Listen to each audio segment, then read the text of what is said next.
श्री स्वामी समर्थ दोस्त. तर आज मी बनवते मुळ्याचे पानं असतात ना, त्याची भाजी बनवते. तर हे मी मुळा आहे त्याचे पानं काढून घेतलेले आहेत आणि वाटलं तर तुम्ही मुळा बी त्याच्यात बारीक चिरून टाकू शकता, पण मी मुळा नाही टाकणार आहे. फक्त जे पानं आहे ते घेईल. तर इथं मी ते धुवून आणि स्वच्छ कापून घेईल आणि त्यानंतर मग मी इथं मी टमाटा, कांदा आणि लसूण घेतलेला आहे. तुम्ही वाटलं तर आलं वगैरे पण घालू शकतात, पण मी आलं नाही घालणार. इथं मी धुवून घेतली आणि स्वच्छ कापून घेतलेली तुम्ही बघू शकता. बारीक कापून घेतली. इथं मी कढाई ठेवलेली आहे. कढाईमध्ये मी आता जिरं तेल चांगलं गरम होतील, मग नंतर मग मोहरी जिरं टाकेल, ते चांगलं कळसून घेईल आणि त्यानंतर मग आपण इथं याच्यात टाकूया कांदा टाकायचा. कांदाही चांगला कलसून घ्यायचा आहे. बघा तुम्ही बघू शकता जिरं चांगलं हे व्हायला लागलेलं आहे, तर करायला लागलेलं आहे. चांगलं गरम झालं तर त्याच्यानंतर आपण कांदा टाकायचा. कांदाही चांगला कलसून घ्यायचा, मस्त तो गोल्डन होऊ द्यायचा आणि त्यानंतर मस्त तरी 5-10 मिनटं लागतात कांदा शिजायला, जास्त वेळ लागत नाही आहे. तर त्यानंतर मग मस्तपैकी आपण कांदा कलसून घ्यायचा आहे. जेवढा तुम्ही कांदा चांगला कलसून घेणार तेवढं चांगलं. आणि त्यानंतर मग तुम्ही इथं टमाटा टाकूया. टमाटा बी चांगला कलसून घ्यायचा. टमाटा टाकते मी आता आणि टमाटा लवकर शिजव म्हणून तिथं नॉर्मल थोडंसं मीठ टाकायचं. तो टमाटा आपला लवकर शिजून जातो. पण मग आणि त्यानंतर मग इथं टमाटा चांगला कलसून घ्यायचा आहे. टमाटा चांगला कलसून घेतला. इथं मी मूग डाळ घेतलेली, थोडीशी धुवून घेतली आणि ती टाकणार आहे. तुम्हाला नाही टाकायची तर तुम्ही नाही टाकलं तरी चालेल. त्याच्याऐवजी तुम्ही शेंगदाणे टाकू शकता. इथं मी आता मूग डाळ टाकली, ती चांगली कलसून गेली. थोडंसं नॉर्मल पाणी टाकेल, लागले आणि शिजून घेईल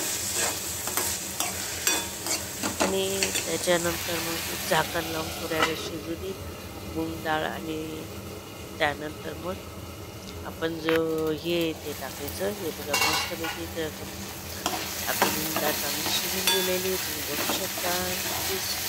छान कलर आला तिला आणि त्यानंतर मग याच्यात आपण मसाले टाकूया. मसाल्यांमध्ये लाल चटणी, आपल्या टेस्टनुसार लाल चटणी, गरम मसाला, हळद, हिंग आणि धनिया पावडर हे सगळं टाकून घेऊया आणि त्यानंतर थोडंसं चवीनुसार मीठ.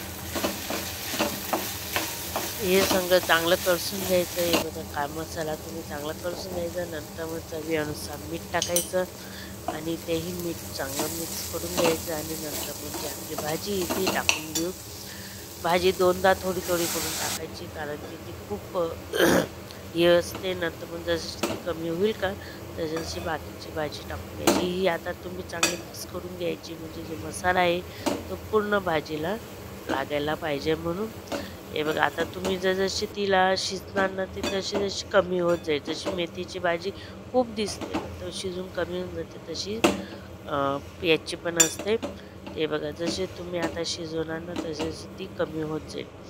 खूप छान लागते, टेस्टी लागते आणि खूप पौष्टिक आहे ही भाजी. तुम्ही नक्की ट्राय करा, एकदा करून बघा, खूप छान लागते. हे बघा मस्तपैकी चांगली कलसून घ्यायची आहे आणि थोड्या वेळ 5-10 मिनटं मी झाकण लावून पण ठेवून देईल. अगर तुम्हाला मुगाची डाळ टाकायची नसेल तर तुम्ही शेंगदाण्याचं कूट पण याच्यात टाकू शकता, खूप छान लागते.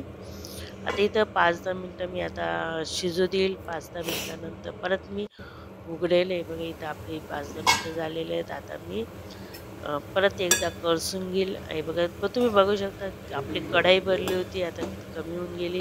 ती जसं शिजेल तशी ती कमी होत जाते. परत मी झाकण लावून ठेवून देईल आणि त्यानंतर मग हे बघा इथं आता आपली भाजी तयार आहे. बघू शकता तुम्ही किती छान कलर आला आणि ती पूर्ण शिजून गेलेली आहे.